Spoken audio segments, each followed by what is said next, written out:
அருமையானவர்களே, எப்படி இருக்கீங்க? சந்தோஷமாக இருக்கீங்களா?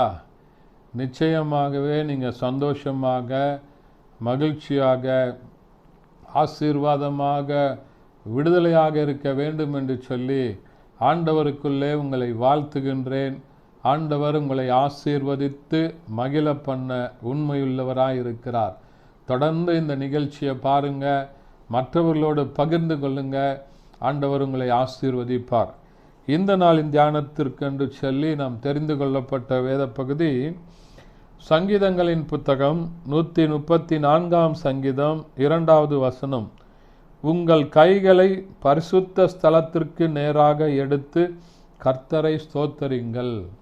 உங்களுடைய கைகளை பரிசுத்த ஸ்தலத்திற்கு நேராக ஏறெடுத்து கர்த்தரை ஸ்தோத்தரிங்கள் என்று சொன்னால், உங்களுடைய கரங்களை ஆண்டவருக்கு நேராக விரித்து கர்த்தரை ஸ்தோத்திரம் பண்ணணும். கர்த்தரை துதிங்க.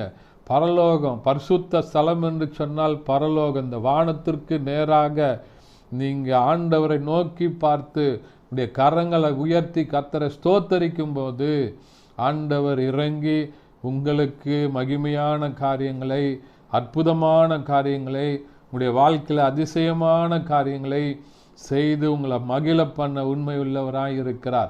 ஆகையினால்தான் நிறைய இடங்களில் ஆராதனை நேரங்களில் நம்முடைய கரங்களை உயர்த்தி கர்த்தரை ஸ்தோத்திரம் பண்ணுங்க, கரங்களை உயர்த்தி கர்த்தரை ஆராதிங்க அப்படின்னு சொல்லுவாங்க. ஏனென்று சொன்னால், கரங்களை உயர்த்துவது ஆண்டவருக்கு மகிமை செலுத்துவது. நம்முடைய கரங்களை, உங்களுடைய கரங்களை நீங்கள் உயர்த்தி, பரிசுத்த ஸ்தலம் என்று சொன்னால் ஆண்டவர் இருக்கிற அந்த பரிசுத்த ஸ்தலம், பரலோகத்திற்கு நேராக, வானத்திற்கு நேராக உங்களுடைய கரங்களை உயர்த்தி ஆண்டவரே என்று சொல்லி ஆண்டவரை நீங்கள் துதிங்க, ஸ்தோத்தரிங்க.